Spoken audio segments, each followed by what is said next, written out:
नाही, त्यांच्या वाढदिवसाला आमच्या शुभेच्छा आहेत. ते बाळराजे आहेत महाराष्ट्राचे सध्या,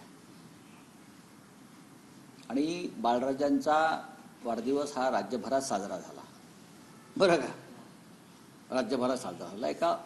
त्यांना शिवसेनेनंच खासदार केलं आमच्या. त्यांना काही एकनाथ शिंदेनं खासदार नाही केलं, त्यांना उद्धव ठाकरेंनी खासदार केलं आहे. जेव्हा त्यांना प्रथम खासदार केलं तेव्हा त्यांची ओळखच नव्हती. ते हाडवैद्य होते असं म्हणतात.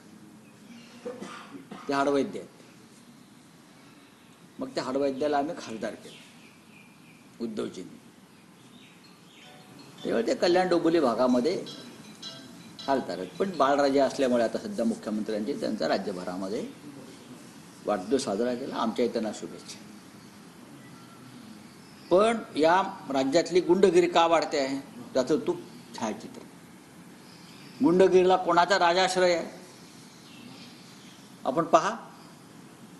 एक आमदार त्यांच्याच मतदारसंघात पोलीस स्टेशनात जाऊन गोळीबार करताय बाळराजांच्याच खास माणसावर.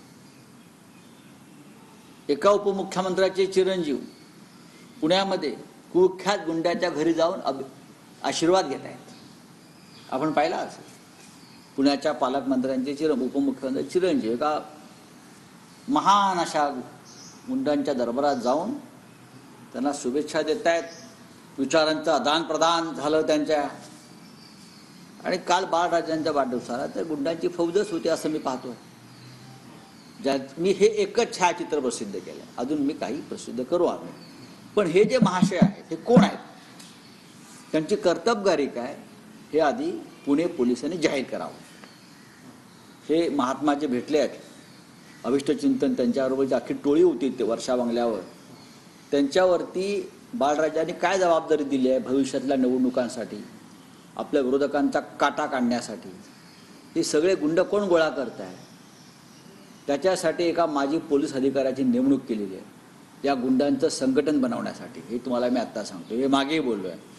मुख्यमंत्री कार्यालयातून आणि वर्षा बंगल्यातून या गुंड टोळ्यांचं मॉनिटरिंग होत आहे. जेलमधून गुंडांना बाहेर काढलं जात आहे. जामिनावर बाहेर हा सामनात मी दिलेला आहे. चार्जशीटच दाखल करत नाहीत आणि त्यानुसार त्या गुंडांना, अनेक गुंडांना जामिनाचा मार्ग मोकळा केला जातो. ही सगळी यादी लवकरच प्रसिद्ध होईल. गृहमंत्री देवेंद्र फडणवीस यांना या राज्यामध्ये कायद्याचं राज्य यावं असं वाटत असेल, त्यांना कायद्याची चाड असेल तर गृहमंत्री म्हणून ते काम करतील. एकनाथ शिंदेच्या दहशतीखाली ते आहेत का हे त्यांनी